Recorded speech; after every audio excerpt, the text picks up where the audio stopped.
Okay, let's just jump right in. The whole idea of working a full-time job and homeschooling your kids, for a lot of people, that sentence alone just screams one word: impossible. But is it? Really? We're going to break down how thousands of families are not just getting by with this setup, they're actually thriving. And look, that's the gut reaction most parents have. It's totally understandable, right? I mean, the way we usually think about homeschooling is that it's a full-time job all by itself. So you add a demanding career on top of that, it feels like you'd need to invent an eighth day of the week just to keep your head above water. And yet, it's happening all around us. The surprising thing is, this isn't some rare lifestyle just for a few super parents. It's actually a movement, and it's growing fast. So what's the secret? Well, it really comes down to a mix of big cultural shifts, some really clever strategies, and honestly, just completely rethinking what school is supposed to look like. To get how they're doing it, we first got to understand why they're doing it. What's behind this whole trend? Let's take a look at what's turned this so-called impossible juggle into a real and even desirable path for more families than ever. It's kind of like a perfect storm of factors that fueled this whole thing.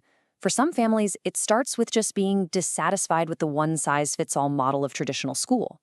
For others, the explosion of remote work suddenly made it possible, logistically, to be both a professional and a teacher. A lot of parents want their kids' education to really line up with their family's values, or maybe they have a kid with a unique learning style that a classroom just can't handle. And of course, the pandemic. Well, it gave a ton of families an unexpected trial run, and a lot of them found out they actually liked it. Okay, so here is the absolute heart of the matter. If you're going to make this work, it all, and I mean all, comes down to the schedule.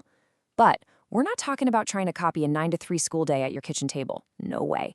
It's a total mindset shift. It's about finding a rhythm that actually works for your family and your job. And there are some seriously creative ways to pull it off. Now, what's really cool about this is how it breaks down these different approaches. These aren't just lists, they're like personalities or archetypes. You've got your early morning parent who gets up before the sun to get their work done in those super quiet hours. Then there's the late evening parent who's a night owl and gets it all done after the kids are in bed. Of course, you have the nap time parent who turns into a productivity machine during that golden 2-hour window of quiet. And then you have the dedicated workday parent who crams their entire work week into 2 or 3 super long days, so the other days are completely free for school. And this really shows you the kind of strategic choice you have to make. On one hand, you can pack all your work into a few really intense days. The good thing is you get this super clean separation between your roles. The bad thing? You absolutely need a strong support system for childcare on those days. On the other hand, you can work in little chunks throughout the day. This is great if your job needs you to be available, but man, that constant switching between work brain and mom brain, that can be really, really draining. Okay, so once you've figured out when you're going to teach, the next huge question is, what are you going to teach with? And this is so much more than just picking out some books. The right tools, and especially the right curriculum, can either make this whole thing work or just totally break your sanity. They are the key to a system that you can actually stick with. So, picking a curriculum isn't just about subjects. It's about finding the right fit. First, you have to know how your kid actually learns best. Do they need to get their hands dirty with projects, or are they happy with a good book? Second, especially with older kids, just ask them. Ask what they're interested in. It's amazing how much more engaged they are when they have some skin in the game.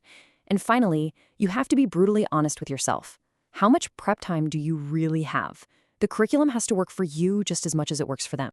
Really, the ultimate goal here is to help your kids learn independently. I mean, that's a crucial life skill anyway, but it also frees up your time. And that is where these kinds of curriculums are total lifesavers.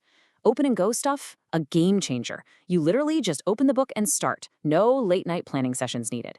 Unit studies are amazing if you have multiple kids, because everyone can learn about the same big topic just at their own level.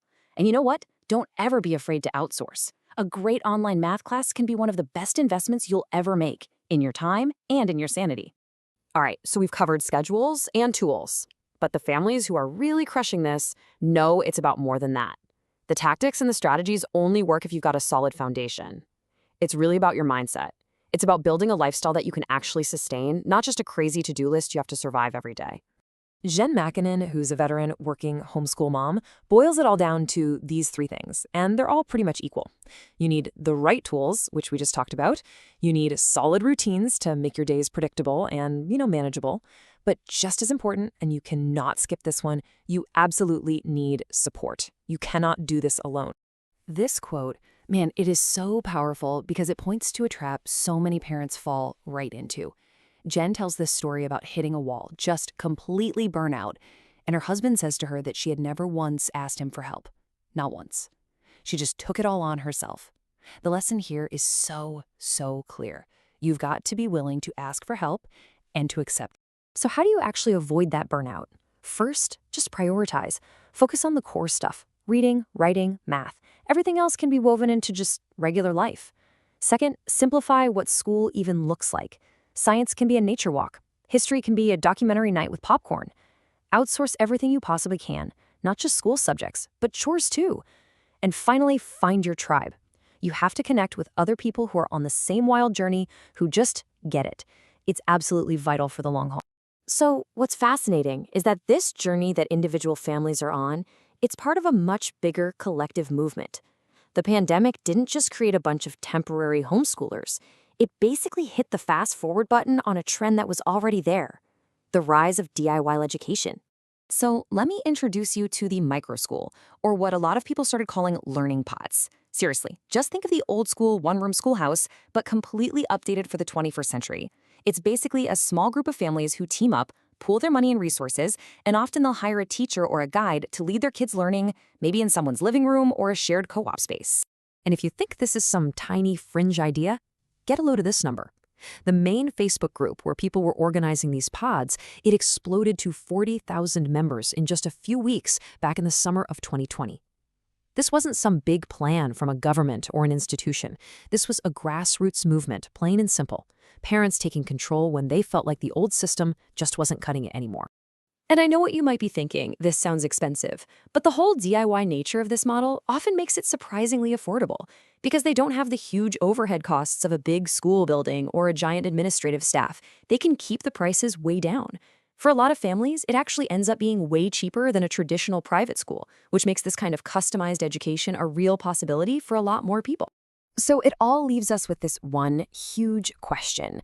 Is this all just a temporary reaction to a crisis, or are we watching a fundamental, long-term shift happen right before our eyes? A shift towards a more flexible, more customized, and more community-driven way of learning being built from the ground up by parents.